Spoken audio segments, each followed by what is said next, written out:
भगवान श्री कृष्ण जब माता देवकी और पिता वसुदेव को कंस के चंगुल से छुड़ाने गए तब उनकी उम्र 14 वर्ष थी। उनकी माता ने उनसे पूछा कि बेटा तुम तो भगवान हो, तो तुम हमें पहले ही कंस के चंगुल से छुड़ा सकते थे, इतनी देर क्यों कर दी? तो कृष्ण जी ने कहा, माता क्या पिछले जन्म में आपने मुझे 14 वर्ष का वनवास नहीं दिया था? माता हैरान रह गई, बोली ये क्या कह रहे हैं आप? तब कृष्ण जी ने बताया कि पिछले जन्म में मैं राम था और आप थी माता कैकेयी और आप ही ने मुझे 14 वर्ष का वनवास दिया था और कर्म फल से कोई नहीं बच सकता माता, इसलिए आपको 14 साल का ये दुख सहना पड़ा। तब आश्चर्यचकित होते हुए माता ने पूछा, तो फिर यशोदा पिछले जन्म में कौन थी? कृष्ण जी ने बताया, वो थी माता कौशल्या, जो 14 साल तक अपने पुत्र से अलग रही थी। उन्होंने उस दुख को सहा था, इसलिए इस जन्म में 14 साल मैं उनके पास रहा और मेरे साथ रहने का माता और पुत्र के प्रेम का सुख उन्हें मिला।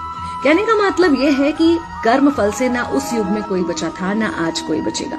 खुद भगवान भी कर्म फल से नहीं बच सकते, इसलिए अपने हर एक कर्म को बहुत सोच समझ कर कीजिए, क्योंकि जिसके भी खिलाफ आप कुछ गलत कर रहे हैं उससे आपकी शत्रुता कुछ समय या शायद एक जन्म की है, लेकिन उसके साथ कुछ गलत करके आप अपने कई जन्म बिगाड़ सकते हैं।